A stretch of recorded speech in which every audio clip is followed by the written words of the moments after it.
বিশ্ববিখ্যাত Islamic scholar, আলোড়ন সৃষ্টিকারী এবং কালজয়ী গ্রন্থ লা তাহজানের রচয়িতা ডক্টর শেখ আয়েজ আল কারনি হাফিজাহুল্লাহ তার এক বক্তব্যে বলেছেন, আমাকে যদি 50 বছরের অভিজ্ঞতা লব্ধ উপদেশ করতে বলা হয় তবে আমি 4টি বাক্য বলবো, আর 50 বছর পরেও যদি আমার কাছে কেউ উপদেশ চায় তাহলে আমি এই 4টি বাক্যই বলবো।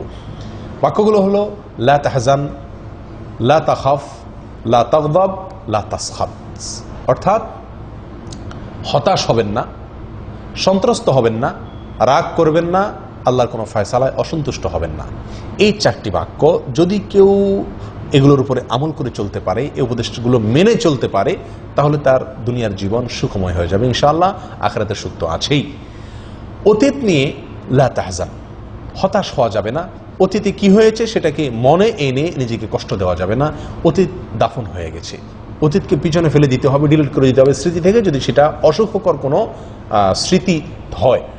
দ্বিতীয়ত, ভবিষ্যতে কি হবে সেই চিন্তায় বা সেই টেনশনে সন্ত্রস্ত থাকা যাবে না।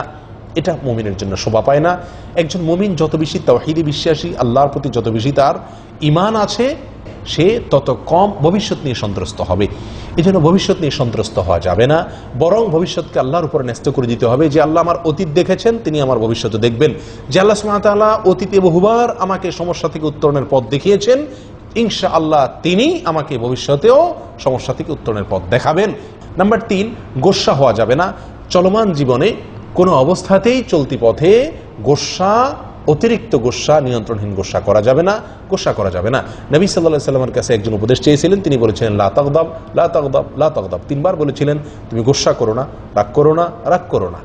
যদি রাগ না করে থাকতে পারো, নবী সাল্লাল্লাহু আলাইহি ওয়াসাল্লাম শেষে বলেছেন ওয়ালাকাল জান্নাত, তুমি জান্নাত পাবে।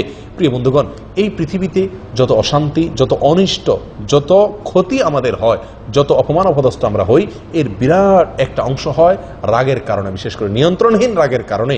এই জন্য রাগকে যদি এড়িয়ে চলা যায়, রাগ থেকে যদি দূরে থাকা যায়, এটা যদি কন্ট্রোলে রাখা যায়, নিয়ন্ত্রণে রাখা যায়, তাহলে বহু অনিষ্ট, বহু ক্ষতি, বহু অপমান, বহু সমস্যা থেকে আমরা বেঁচে যাবো ইনশাআল্লাহ।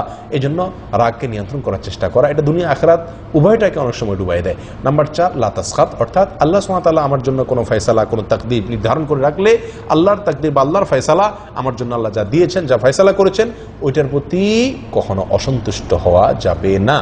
আল্লাহর ফয়সালা অসন্তুষ্ট হওয়া যাবে না, বরং আল্লাহর প্রতি আস্থা রাখতে হবে।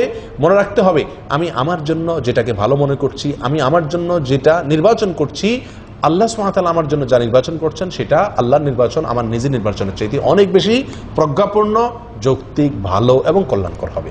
এই কথাগুলোকে আমরা মাথায় রেখে চলতে হবে। আবারও বলছি, হতাশ হবেন না, অতীত নিয়ে, ভবিষ্যৎ নিয়ে সন্ত্রস্ত থাকবেন না, রাগ করবেন না, আল্লাহর ফয়সালায়, আল্লাহর তাকদীরের প্রতি কখনো অসন্তুষ্ট হবেন না, বরং পূর্ণ সন্তুষ্টি অন্তর থেকে প্রকাশ করার চেষ্টা করবেন।